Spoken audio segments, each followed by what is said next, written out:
ইরানও আর আগের মতন একজিট ধরে বসে থাকবে না। ইরান এখন পারমাণবিক অস্ত্র তৈরি করবে। ইরানের ভেতরে আইআরডিসি দুই ভাগে বিভক্ত হয়েছে। এক ভাগ বলছে পারমাণবিক অস্ত্র তৈরি করব, আর এক ভাগ বলছে পারমাণবিক অস্ত্র তৈরি করব না। তবে এখন কাদিনে পারমাণবিক অস্ত্র যে কতটা যে গুরুত্বপূর্ণ এটা সবাই বুঝে ফেলেছে। এখন পুরা দুনিয়ায় মানুষ একটা নিয়ে চিন্তা ভাবনা করতেছি, কিভাবে যে পারমাণবিক অস্ত্র তৈরি করা যায়। এই অস্ত্র ব্যবহার করা না হোক, এই অস্ত্র হচ্ছে ডাল।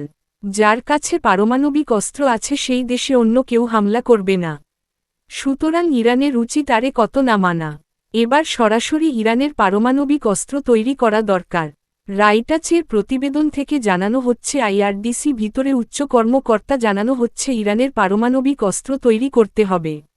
যতক্ষণ না পারমাণবিক অস্ত্র তৈরি করছে মধ্যপ্রাচ্যে টিকে রাখা খুবই কঠিন। আমিও তাদের কথার সাথে একমত। ইরানে যদি এই পতুহা ছুঁড়ে ফেলে দিত তাহলে পারমাণবিক অস্ত্র তৈরি করত, তাহলে কিন্তু আমেরিকা আর ইসরায়েল ইরানে হামলা করতে পারত না। আয়াতুল্লাহ আল কামিনি মারা গেছে, তার পতুহা শেষ হয়ে গেছে। আমরা চাই এই পতুহা ছুঁড়ে ফেলে দেয়া হোক। দ্রুত যেন ইরান পারমাণবিক অস্ত্র তৈরি করে। ইরানের কাছে আগে সুযোগ ছিল, বিজ্ঞান ছিল, সময় ছিল, তথ্য ছিল, সব থাকার পরও কিন্তু শুধুমাত্র ইসলামের দৃষ্টিতে বিবেচনা করতে গিয়ে তারা পারমাণবিক অস্ত্র তৈরি করেনি। কিন্তু এখন আর ইরান এই ভুলটা আর করবে না।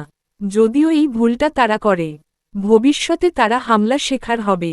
তবে আমার যেটা মনে হয়, আইআরডিসি এই ভুল আর করবে না। তারা এখন সরাসরি পারমাণবিক অস্ত্র তৈরি করবে।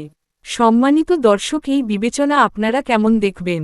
আমি যে চাই সরাসরি তারা পারমাণবিক অস্ত্র এখন তৈরি করো।